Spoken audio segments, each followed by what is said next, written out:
There are a few tools in LightWave Modeler that can aid us in the creation of hair and fur using FiberFX. One of these tools is the Strand Maker, and I thought we could take a look at using the Strand Maker and what it's all about.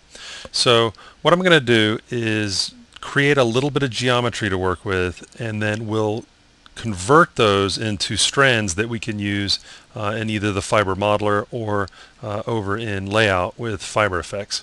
So for starters, I'm just going to go and create a box. We'll just create a little box here, and I'll create a ball. We're going to get some primitives in there, and then I'm going to come down over to Sketch, and I'm just going to sketch out a couple curves. What I'm trying to show here is it doesn't matter the type of geometry, you just need some geometry to work with. Let me go ahead and go full screen. And so in layer 1 we've got this geometry, curves and some polygons. If I come over to the Setup tab, I can use the Strand Maker. Now once I click it, immediately in layer 2 there's new geometry, and this geometry it's a bunch of 2-point polys, but actually it's 2-point polys with some 1-point polys as well to work with the ends of the guides that are needed for the hair. So there, right here, I'm in polygon mode, and I just selected a 1-point poly at the base. So it's got all the information that's needed for the FiberFX tool and Layout to create hair along these guides. Now I'm not limited to using the Strand Maker for FiberFX. I mean, it creates 2-point polys, and I can quickly create 2-point polys for this and apply effects like the neon effect that you can find in one of the tutorials on the LightWave site.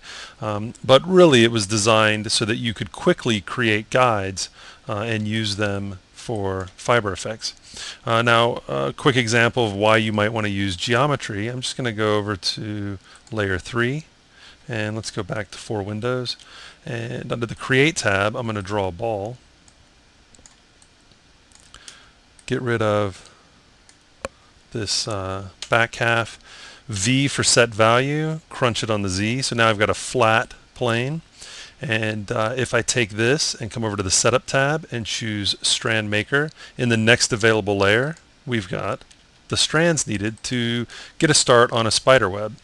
Okay, so quickly we can go in and create guides. Now again, we can use these guides in Layout for FiberFX, or we could use them to simply sketch out a couple guides, come over to the Setup tab, Strand Maker, and we can load these guides up into the FiberFX modeler and use them as a start for guiding the hair and building the style that you want there.